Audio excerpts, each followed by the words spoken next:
결혼기념일이 없는 10년차 세미 노 부부입니다.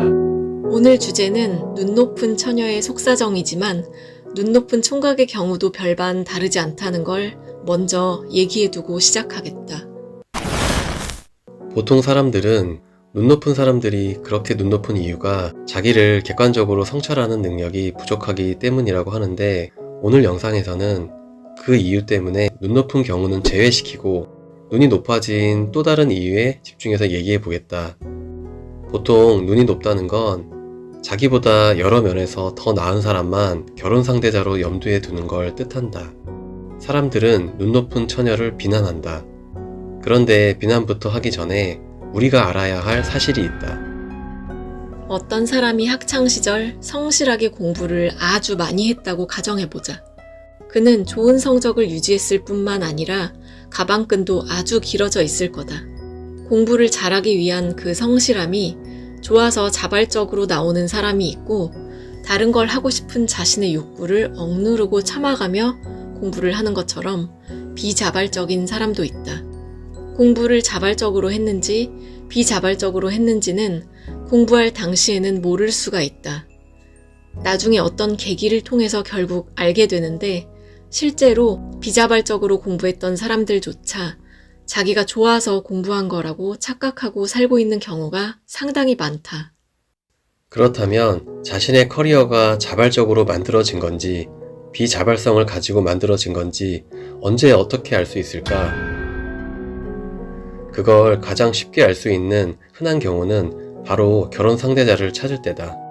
어떤 사람이 자기가 좋아하는 마음으로 자기의 이력을 자발적으로 쌓으며 살아온 경우, 그는 그 이력을 돌아보면서 자기가 그만한 이력을 쌓기 위해서 포기한 것들을 떠올리지 않는다.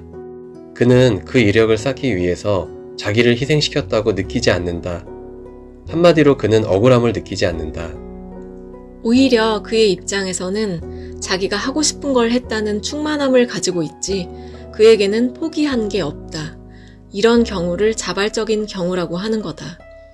그런데 높은 또는 꽤 훌륭한 이력을 쌓은 사람들 중에는 자기의 의식에서는 자기가 좋아서 한 일이라고 생각하면서도 그걸 하느라 포기했던 것들을 너무 명확하게 떠올리며 계산하는 사람들이 있다. 가령 나는 1등을 놓치지 않기 위해서 잠을 포기하고 주말도 포기했다고 하는 경우다. 공부를 정말 좋아하는 사람은 잠과 주말을 포기하지 않고 내가 좋아하는 공부를 많이 할 뿐이다.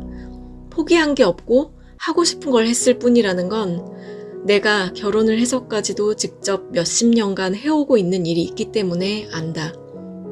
자발적으로 사는 사람에게 포기나 희생은 없다. 그래서 보상 심리가 크게 나타나지도 않는다. 비자발적으로 열심히 공부하고 가방끈을 길게 만든 사람들은 결혼 상대자를 찾을 때 자기가 포기한 것들을 떠올린다.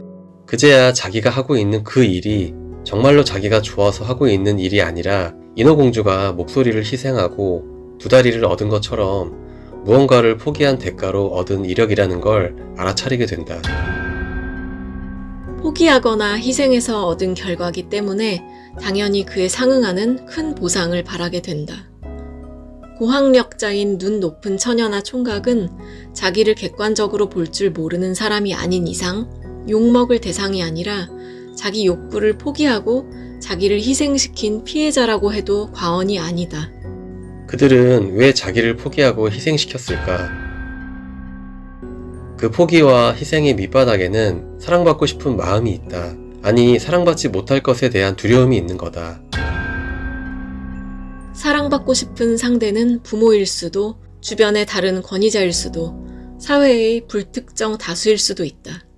혹시라도 사랑받지 못할까봐 겁에 질리면 자기를 포기하고 희생시키는 절차를 밟으며 내가 무엇을 얼마나 참고 사는 건지 그걸 무의식 속 장부에 하나씩 기록해둔다. 그리고 언젠가 어른이 되어 억울함에 잠 못 이룬다. 이건 자녀를 키우는 부모에게도 일어나는 일이다. 자녀를 키우며 보상 같은 건 바라지 않는다고 얘기하는 사람들이 정말로 보상을 바라는지 아닌지는 그 자녀가 결혼 상대자를 찾고 있을 때 그때 알 수 있다.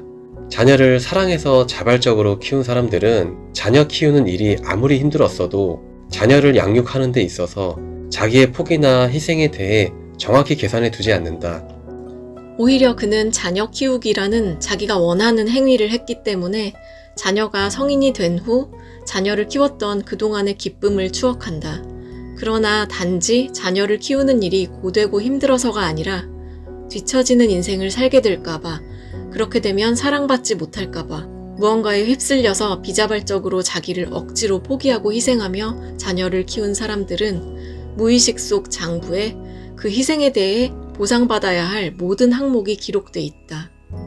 나보다 나은 사람 아니면 결혼 못하겠다는 사람은 내 자녀보다 나은 사람 아니면 내 자녀를 결혼시키지 않겠다는 사람과 같다. 양자 모두 자기로 살아본 적 없는 사람들이고 그 억울함이 이렇게 터져 나오는 거다. 얼마 전 우리 아버지로부터 아버지 친구 딸이 40대인데 결혼했다는 소식을 들었다. 나는 그 비결이 뭔지 알려달라고 했고 아버지는 이렇게 말씀하셨다. 남자면 된다는 마음으로 결혼하면 된다. 이 말은 결혼을 아무렇게나 막 하라는 뜻이 아니다. 누구와 살아도 잘 살 수밖에 없는 사람들이 있는데 그들의 공통점은 사랑받기 위해 애쓰지 않고 자기가 원하는 걸 이루며 살아서 상대방을 통해서 꿈을 이룰 필요가 없다는 거다. 남자든 여자든 결혼 전에 자기를 포기하거나 희생하지 말고 진심으로 원하는 걸 하고 있어야 억울하지 않아서 결혼할 때 눈이 제자리에 붙어 있을 거다. 더 중요한 건 하고 싶은 걸 하다가 나이 든 게 억울하지 않기 때문에 결혼하지 않아도 괜찮을 수 있다. 한국의 교육, 한국의 가정교육이 나가야 할 방향이 바로 이거다. Yeah.